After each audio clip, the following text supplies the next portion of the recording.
Okay, so picture this. It's 1941. Europe is literally tearing itself apart in the Second World War. And at that exact moment, the famous writer Stefan Zweig looks across the ocean and sees hope. He's fleeing a world that's gone mad, and he pours everything he sees and feels into a book. It's basically a love letter to a nation that he believes holds the key to a better future. He called it Brazil, land of the future. And today, we're going to dive into exactly what he saw. Now, to really get Zweig's book, you have to put yourself in his shoes. He wasn't just a tourist, you know?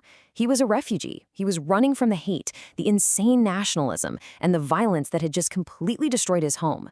So when he's writing this, he's not just looking for a safe place to land. He's searching for an antidote to the poison of a self-destructing Europe. At its core, Zweig's entire book is built on this one powerful contrast. Everything he saw through this lens. On one side, you have the old world, what he called suicidal Europe, a place obsessed with war, brutality, and just destruction. And on the other side, the promise of Brazil, a place he saw as being defined by peace, by a deep-seated humanity, and a spirit of building things up, not tearing them down. This is the central idea we're going to explore. Yeah, for Zweig, this was so much more than just a change of location. It was a hunt for an entirely new blueprint for civilization, a place that was free from all those ancient hatreds that had doomed his home. So to really understand why Zweig believed Brazil was the future, we have to take a look at its past. He saw a history that wasn't about kings and battles, but about these huge, powerful economic cycles that unlocked the land's incredible wealth and shaped its whole destiny. Zweig maps out Brazil's history as this incredible series of booms. It all kicks off with the very wood that gives the country its name, Brazil, from brasa, which means ember because of its fiery red color. After that came sugar, which built up the colonial north. Then, bam, a massive gold rush that drew people into the interior. That was followed by the coffee empire that basically created the modern city of São Paulo, and finally, this explosive but short-lived rubber boom deep in the Amazon. Each cycle was like a giant wave, creating something new and then pulling back, leaving new cities and new communities behind. And Zweig didn't write about these booms like a dry historian. No way. He saw them as these epic dramas. He painted the gold rush not as some kind of rational business venture, but as a malignant fever, a kind of madness that just gripped the whole country. It was full of violence and chaos, yeah, but it also carved new provinces out of the wilderness. And he was just as vivid when he talked about the rubber boom. He saw this incredible contrast, the insane, almost overnight wealth being made in cities like Manaus, and the brutal, deadly cost for the rubber tappers trapped deep inside what he called the green prison of the Amazon. He saw both sides, the creative and the destructive power of all that natural wealth. For Zweig, all of these historical forces eventually came together and created two amazing and totally opposite cities, Rio, which he saw as the nation's soul, and São Paulo, its muscle. I mean, Zweig's description of arriving in Rio, wow, it's absolutely breathtaking.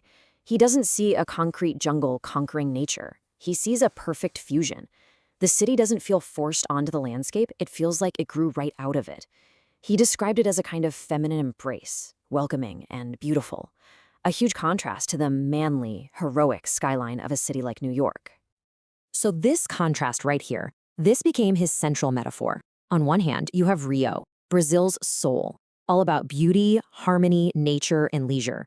On the other, you have São Paulo, its muscle, a powerhouse of industry, ambition, and just relentless growth. One city you savor, the other you harness. And that line really gets to the heart of São Paulo in Zweig's eyes.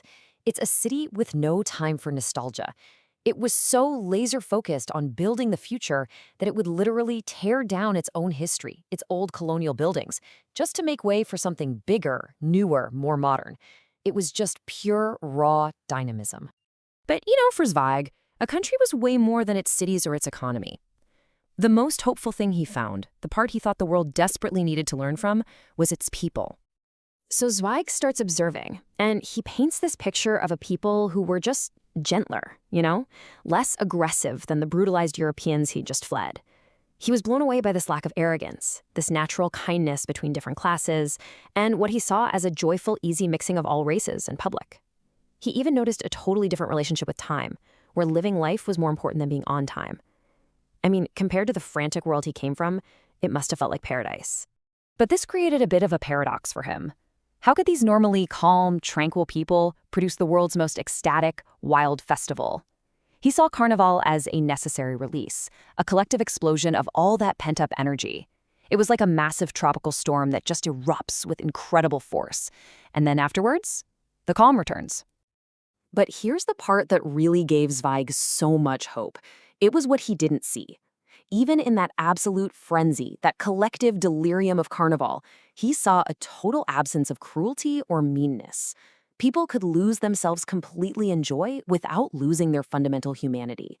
Now, for a guy who had seen crowds in Europe turn into hateful mobs, this was nothing short of a miracle. So you take all of this, the rich land, the dynamic cities, this uniquely humane temperament, and it all led Zweig to his final grand conclusion. He started to see Brazil as more than just a country. He saw it as a laboratory for the future of civilization itself. At the end of the day, Zweig truly believed Brazil had solved the very problem that was destroying Europe. By peacefully blending races, by valuing humanity over ideology, and by living in harmony with nature, Brazil wasn't just building a country, it was building a blueprint for a whole new kind of world. And this is his final, powerful message. And you have to remember, he's writing this with the sounds of war echoing in the background. This was his comfort in a moment of total despair. If his own world was doomed, he found solace in the belief that right here, in Brazil, a new one was being born. A culture that could actually achieve the dreams of peace and humanity that Europe had so violently thrown away.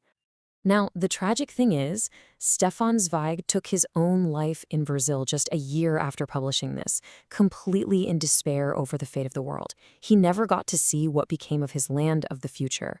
And that leaves us with this question. Looking back from where we are today, was his incredibly hopeful vision a prophecy that's still unfolding?